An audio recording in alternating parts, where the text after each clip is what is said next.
There is a particular quality of silence that fills a room before cruelty arrives.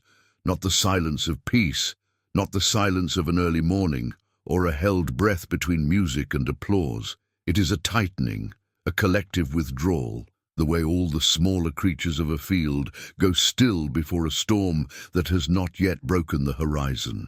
The staff of the Odiambo mansion on Muthaiga Road had learned this silence well. They had learned it in the kitchen when footsteps came down the corridor at the wrong hour. They had learned it in the garden when a car returned earlier than expected. They had learned it, most of all, in the particular register of one voice, bright and cutting as a blade kept deliberately sharpened, that meant the day was about to change shape. Zawadi Achieng had not yet learned it. She had been in the house for 6 days. She had come from Kisumu on a Wednesday, travelling the 8 hours by road with a single bag and the kind of composure that belongs to people who have already acquainted themselves with difficulty and found they could carry it without breaking.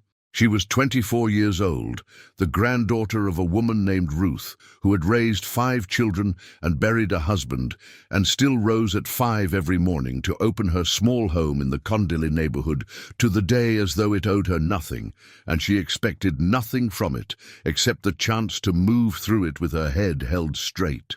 Zawadi had absorbed this posture the way children absorb everything from the people who raise them, not through instruction, but through accumulation, through the 1,000 ordinary mornings of watching someone choose dignity as a daily practice rather than a destination. She came because her grandmother's health was no longer what it was, because the money was better here than at the hotel where she had been working, because a cousin had mentioned the Odiambo household with a kind of careful emphasis that meant, it is not simple, but it is work. She had not come with illusions.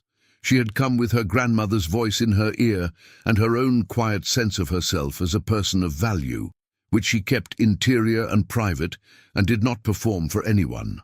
On the first day, the head housekeeper, a measured woman named Mama Chebet, who had been with the household 11 years, had given her the tour in the particular way of someone who was communicating 2 things at once. This is the kitchen, this is the linen closet.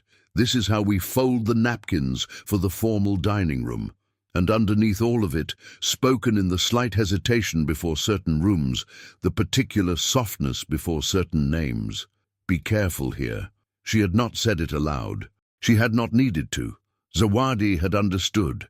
Malik Odiambo himself she had glimpsed only twice in 6 days. He was tall in the way of the Luo men she had grown up around, with a quietness about him that sat unusually in a man of his position, as though his wealth was something that had arrived in his life and he had decided to carry it levelly rather than let it change his gait. She had seen him once in the courtyard speaking to the head groundskeeper, crouching to look at something in the soil with genuine attention, nodding slowly. She had seen him once at the dining table in the early morning, alone, reading something on his tablet, with his coffee untouched beside him. Both times she had moved through her work at a respectful distance, and he had not addressed her, which was simply how these things were in a household this size. Patrician Jerry she had encountered every day. Patricia was the kind of beautiful that announces itself before it enters a room, a specific, cultivated, expensive beauty, the result of the particular attention that a woman pays to her own appearance when she has concluded that her appearance is her most effective instrument. She wore her clothes the way certain people wear authority, as though fabric itself had agreed to serve her, and she spoke to the drivers, to the kitchen staff, to the gardeners, to anyone who moved through the house in a service capacity, with the bored precision of someone who had decided long ago that these particular human beings existed in a separate category from herself, one that did not require her to moderate her tone. In 6 days, Zawadi had heard her reduce the cook to silence over a soup temperature. She had heard her address the young gardener by snapping her fingers at him from a first-floor window. She had heard her tell the driver to park the car himself when he offered to help with her bags, and then 10 minutes later berate him for not having offered. None of it was addressed to Zawadi directly. Not yet. Zawadi had felt Patricia's attention, the way you feel a weather system before it reaches you. A slight atmospheric change, something in the quality of how she was looked at when their paths crossed. It was not the blankness with which wealthy people sometimes looked through their staff. It was something more purposeful than that. Patricia and Jerry looked at Zawadi the way a woman looks at something she has already decided she does not like, and is simply waiting for the right occasion to say so. The occasion came on a Thursday afternoon. It was just past 2 o'clock. The Nairobi afternoon had drawn the heat up to its particular midday peak. Not the relentless wet heat of the coast, but something drier and higher and thinner, the altitude making itself known in the lungs of anyone who hadn't grown up in the 7,000-foot air.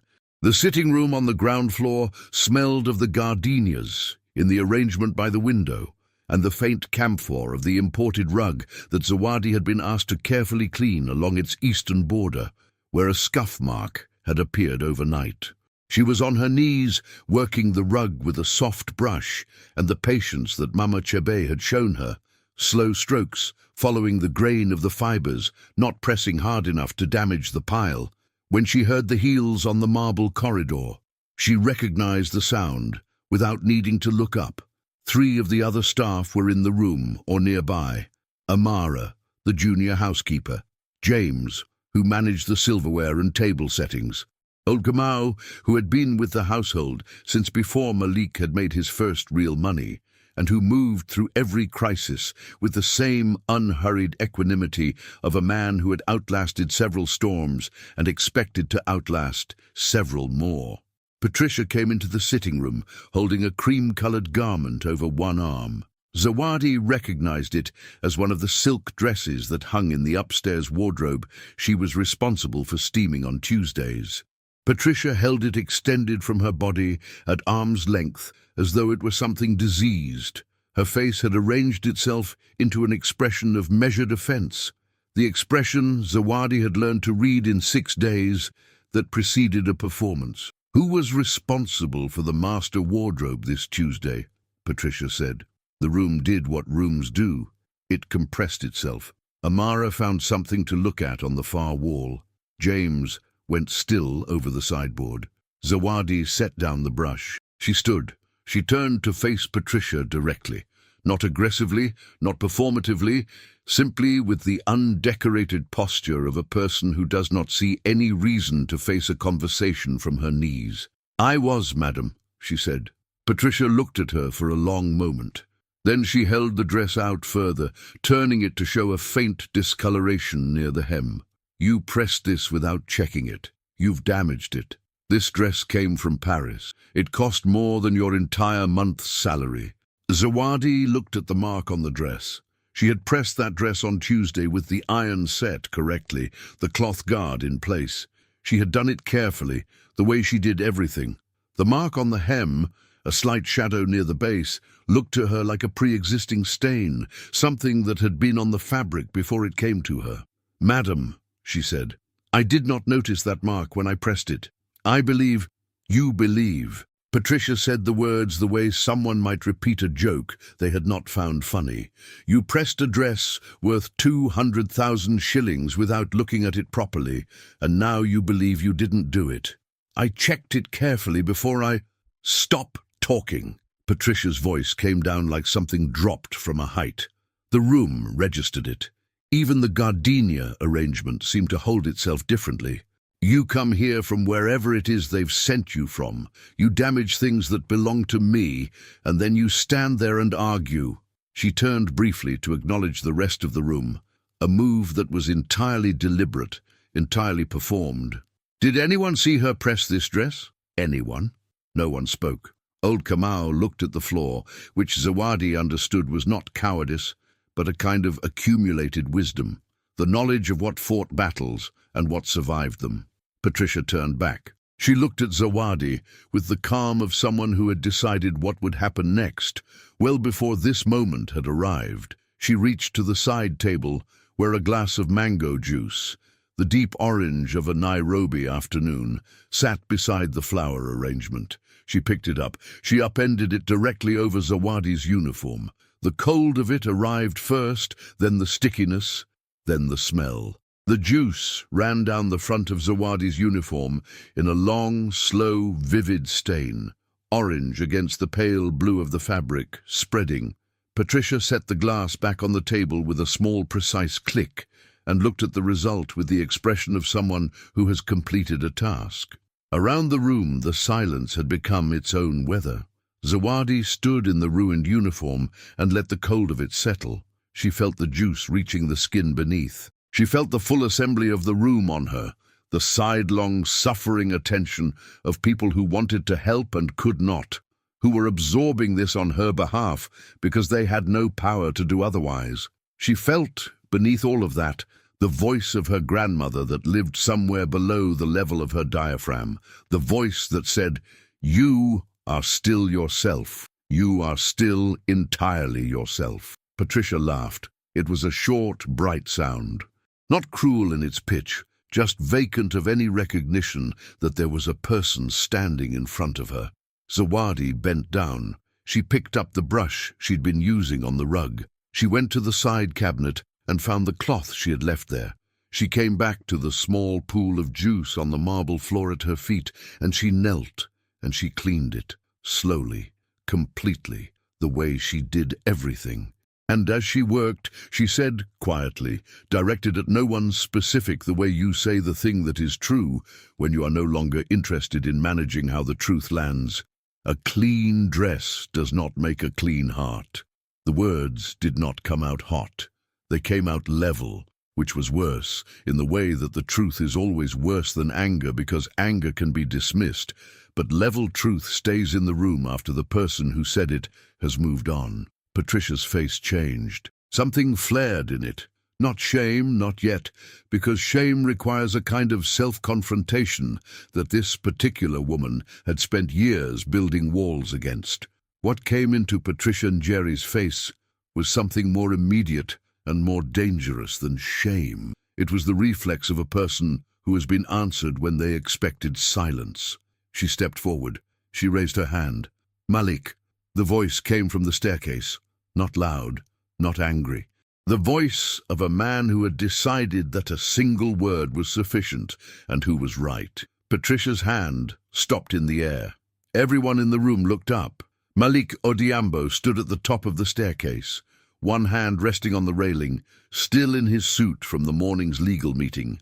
The Nairobi CBD traffic having cooperated apparently, or perhaps having been bypassed entirely, or perhaps it simply did not matter how he had arrived, because he was here. He had the look of a man who had been standing there long enough to have seen what there was to see. He came down the staircase slowly, not theatrically. Malik Odhiambo had never been a man who moved through rooms theatrically. He came down the way he did everything, with a measured, settled weight, as though his presence were a fact of the room rather than an entry into it. When he reached the ground floor, he did not look at Patricia first. He looked at Zawadi. She had risen from the floor by then, the cloth still in her hand, her uniform stained, her posture unchanged from what it had been when she had first turned to face the room. He looked at her the way you look at something you are registering fully and finding that you have underestimated. Not pity, something deeper than pity and less comfortable. Then he turned to Patricia. Patricia had lowered her hand. She had rearranged her face into something that approximated composure. The particular composure of a woman who has been surprised mid-action and is moving quickly through the internal calculation of how much was seen and what, therefore, is the correct position to take. "Malik," she said. Her voice found its warmth, its familiar register. "I'm glad you're home early. I've just been dealing with an issue with the new—" "I saw what you were dealing with," he said. 3 words. They were not loud. They did not need to be. Malik Odhiambo's calm was not the calm of a man who felt nothing. It was the calm of a man who felt things fully and had decided long ago that volume was not the honest measure of weight. He looked at Patricia and she looked back, and something moved between them that had nothing to do with the rest of the room, but had everything to do with what the rest of the room had just witnessed. He turned to Mama Chebet, who had appeared in the doorway. "Please arrange for Zawadi's uniform to be replaced today. Full replacement." He paused. "And please add 2 months' salary to her next payment, from my personal account." Mama Chebet nodded once, and the nod contained several things: acknowledgement, relief, and the long-suffering dignity of a woman who had been waiting 11 years for something in this house to be correctly named. Zawadi said nothing. She did not say thank you with the urgency of relief, because what she felt was not relief exactly. It was something more complicated, the feeling of being seen by the right eyes at the wrong time, which is its own particular texture of emotion. She held her cloth and stood in her stained uniform and looked at neither of them directly. She had said what she had to say. It was in the room now, doing its own work. Patricia tried once more. "Malik, you didn't see the beginning of it." "The dress was already stained," he said. "I could see from the staircase that the mark was on the hem. You didn't press it. She pressed it. That is not a conversation we need to continue." Patricia's face went very still. In 11 years of watching, old Kamau had seen that face many times. He had never seen it fail to rearrange itself into something workable. He watched it now and could not find the rearrangement arriving. Malik looked at the room as a whole, at Amara, at James, at Kamau, at the assembly of people who had lowered their eyes and absorbed what they had seen because they had had no other choice. He said, "Everyone may return to their work. Thank you." They went, quietly as they had learned to do, but not with the particular compressed silence of before, with something else, something that moved differently in the chest, that had a little more air in it. The sitting room emptied until it held only the two of them. Zawadi was the last to leave. She had gathered her things, the brush, the cloth, the solution she had been using on the rug, and she was moving toward the service corridor when she felt Malik's voice once more, addressing her, not Patricia. "Zawadi!" She stopped. She turned. He looked at her with the same measured attention he had given the soil in the courtyard, the same quality of seeing she had noticed from a distance on the second day, when she had told herself it was simply the look of a man who was thinking about something else. It was not that. It had not been that. "I heard what you said," he told her. His voice was quiet, complete, the whole of it. She met his eyes. She gave him the same thing she had given the room. Nothing decorative, nothing performed, simply herself, standing in a stained uniform on a Nairobi afternoon, her grandmother's daughter, her grandmother's granddaughter, the inheritor of a long, unbroken line of women who had understood that dignity was not a reward you waited for, but a practice you maintained regardless of whether the room was watching. She nodded once. Then she went. In the corridor, she heard nothing from the sitting room for a long time. Not voices, not movement, simply the particular silence of two people in a room together when one of them is finally being truly seen, and the other is beginning to understand what they have been. She went to the linen room and changed into the spare uniform. She went back to the rug in the sitting room, which could not wait. She took up her brush and resumed the slow, careful strokes along the grain of the fibre, following Mama Chebet's instruction exactly. The gardenias were still in their arrangement by the window. The Nairobi afternoon was still doing what it did at this hour, pulling the light sideways through the curtains, making long amber shapes on the marble floor. The house was the house it had been this morning and yesterday and the morning before that. But something in it had moved. You could not point to what had changed exactly. It was not the furniture or the flowers or the quality of the light. It was more like the after-effect of a truth spoken plainly in a room, how the room does not return to exactly what it was before, how it holds the shape of what was said in its walls and its air and its particular afternoon silence.